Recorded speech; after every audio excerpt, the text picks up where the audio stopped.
we begin playing the field with a reaction to the dominant performance by the UConn Huskies. UConn? All right. Come on. It's the only thing Connecticut has. Let me live. Okay, well, congratulations, because they did win the women's Final Four. Thank you so much. Well, I should say the whole tournament, the March Madness tournament. Yeah.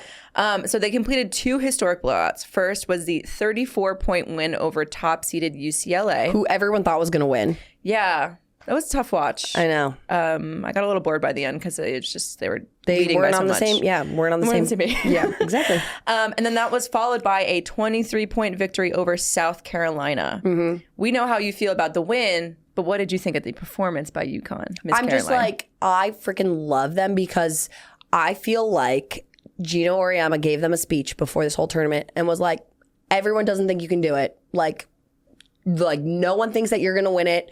So go out there and show them why you belong. And don't just like go and win. Go and blow each team out of the water. And they freaking did it. And it was just like chef's kiss, iconic. Paige Bueckers and Geno hugging at the end, like sobbing and saying I love you to each other, legitimately brought me to tears. Yeah. I was like, I'm obsessed with these two. I fear that moment like healed the daddy issues of many among us. 100%. You know what I mean? Like it was so tender. So tender. Just like so genuine too, because I was just like, there is something special about a male collegiate like coach for a female team. Yeah. Because, and maybe I'm just like bringing up my own experience, but like they just have like a team of daughters, it ends up being. And like, they'll give you shit and they'll be hard on you when they need to, but they love you to pieces and they like want the best for you. And I was just like, oh, I love them so much. Okay, sorry, not about UConn, but I remember the Texas coach, I forget his name. Yes. He said that thing where he's just like, these girls, they probably don't even, think of me when they leave the court, but like to me, they're my entire world. Yep. I was like, oh my God, so sweet, protecting at all cost. I know. I know, the trifecta between Paige, Azzi Fudd, and Sarah Strong, God, gorgeous. Unbelievable. Did you see Izzy's face when Holly Rowe was like, oh, Sarah Strong had 11 rebounds in the first half. She was like, no, I didn't see that. It was incredible. That's so funny. Yeah. I'm so happy to have seen Paige and Azzi do so well because I know that their careers have been just riddled with injuries. Yes. And I remember a couple episodes ago, you called it. You were just like, these two, like, we don't know what's coming now that they're both healthy. Like, they're just going to be unstoppable. And you called it. You literally called it. Thank you so much. I really appreciate you remembering that because I forgot it. But that's what you're for. Yeah. But congrats to the Huskies, though, because they haven't won since 2016. I know. And Geno was saying, like, every time I get to this point, I'm, like, ready to retire. And then I reach a Final Four, and I'm like, okay, I can coach for 5 more years. And I'm like, I get it. He's been coaching for 40 years, I heard. Insane. And did you know he shares something in common with your mom? What? Geno. Are they both Italian stallions? Listen, not just that. They both came to America via boat from Italy. Oh, my God. He came here via freaking boat. My mom and Geno. Yeah. One and the same. And then Connecticut. I mean, there's a lot of connections. Maybe so many Geno's related to me in some way or another. Yeah. He was also, not going to lie, like, I saw pictures of younger Geno, and I would. Oh, okay. There it is. Isn't he like 70 now? I said younger Geno. Okay. And he's still a good-looking older man. I'm just letting you know. All right. He also had some inspiring words to say after the game near the tail end of his press conference. We should take a listen because they're amazing. Before I leave here, though, I do have to say this. And not just because it's women's basketball, but I've been to these Final Fours for 24 years. This is the most women I've ever seen at a press conference since I started this 40 years ago. And I'm just really, really proud of you all. Really. Okay, I'm just like obsessed with him. The appreciation for the women that he has. I'm just like, I love you. We love you, Geno. Yeah. But he also actually put the NCAA on blast this weekend, and he called out the disparities in the men's and women's sports. At one point, he said, quote, we finished Monday night and we play Friday. The guys finish Sunday and they play Saturday. But we're in this for the student athletes. No, you're not. No, you're not. You're in it for everything but the student athletes. So he was calling out like their scheduling, right? Because the women had less time to recover between games. They were also like crossing the country. I wrote down like the entire quote because I was just like, it's like a 3-minute video on Twitter. If you haven't seen it, you should definitely go try and look it up. But it's really, really well done because it is the same sentiment that I have been saying since I was in college, that the NCAA, just be honest about what you are. You don't care about the student athlete because if you did care about the actual student athlete, you would run things differently. and particularly the women's side. And Geno was just like, I'm going to call it like I see it, because I love that he said one of the biggest differences between how men and women's basketball is being run today is you have true basketball people making basketball decisions on the men's side. And the only people that know that are schools who have been to multiple men and women's Final Fours and can sit there and list you the differences. And I was like, yes. Mic drop moment. Yeah, he was incredible. So it's just like, this is, I think, a point that a lot of people don't realize, that essentially back in 2023, they changed the format of the women's Sweet 16 and Elite 8 from 4 regional sites, like the men's side is, to only 2.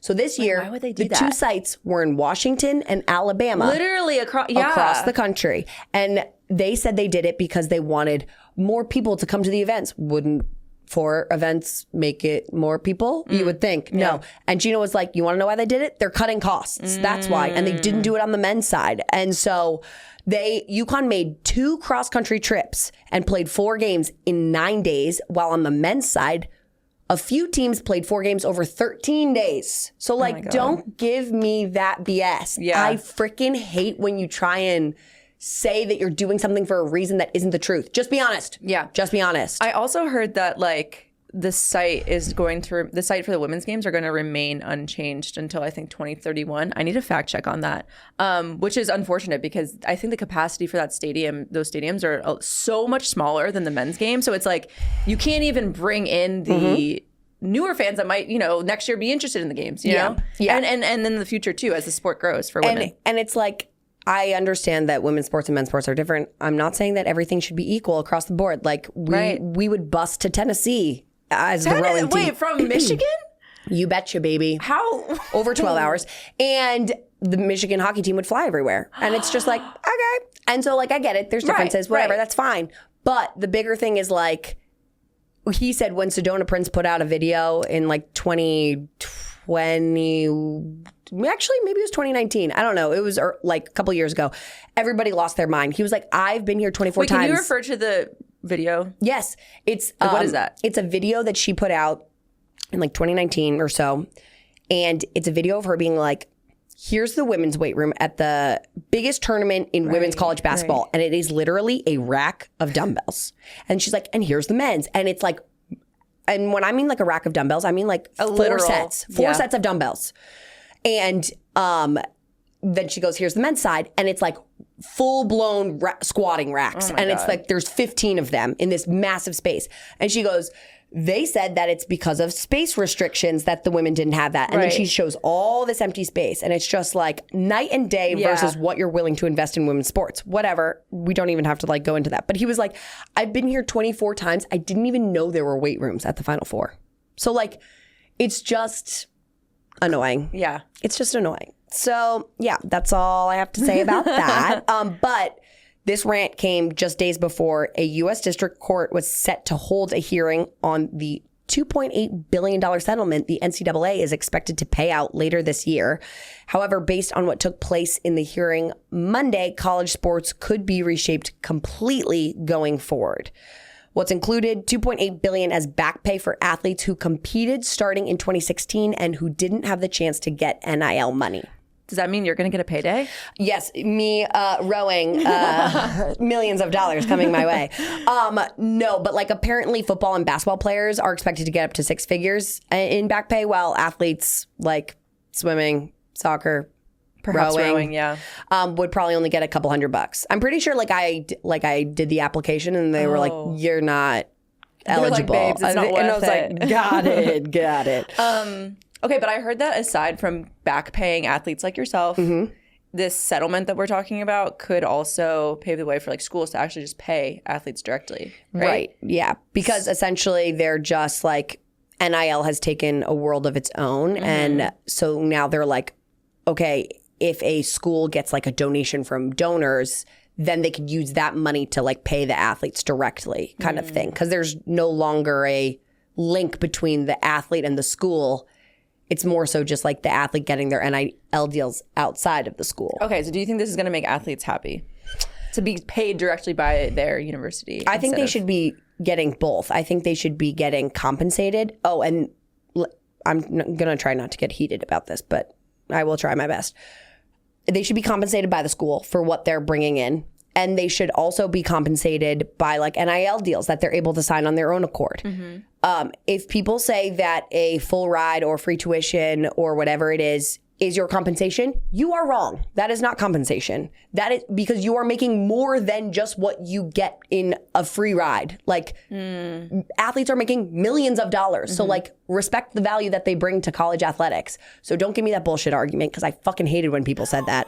Like that would drive me crazy. I feel the heat coming off of Oh my Caroline's God. skin. This drives me crazy because you know what?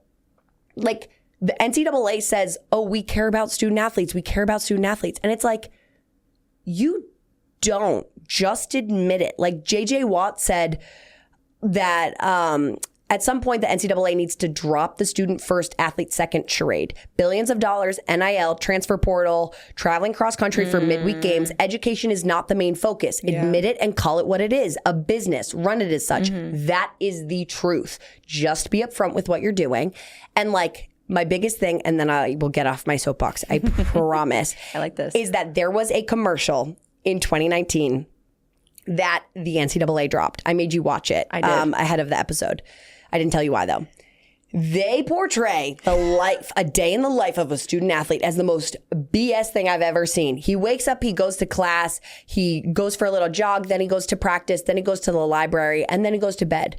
You missed the morning practice. You missed the 6 hours of classes. You missed the then the afternoon practice that lasts 4 hours. Then you have to go eat dinner. Then you have to shower. Then you have to go back to the library to study. Then you have to stay up all night studying because you have a test the next day. And then you have to also get up before that test the next day and go back to practice. And maybe you're getting drug tested that day too. So then you have to pee before you go to your test and the whole charade. So it's just like, don't give me the BS. I'm going to need you to direct the updated version of the NCAA's student athlete. You're missing like getting screamed at by your coach. Like, come on, I got all of it for you. So it's just like, I'm so over it. But the Monday night update from the whole settlement was that it's going to be delayed by at least a week. So we'll have to keep an eye on it. We're going to keep following the story because it seems like it's going to, I read that it's going to shake up the amateurism model that's been governing college sports for over 100 years. That's kind of wild. And it's just like what Geno said. I think Geno and I really are related because he's been like your mom and him are on the same boat. Yeah, it's his brother. No, literally, because like he's been saying what I have been saying since college days, but he just articulated it much better than I ever could.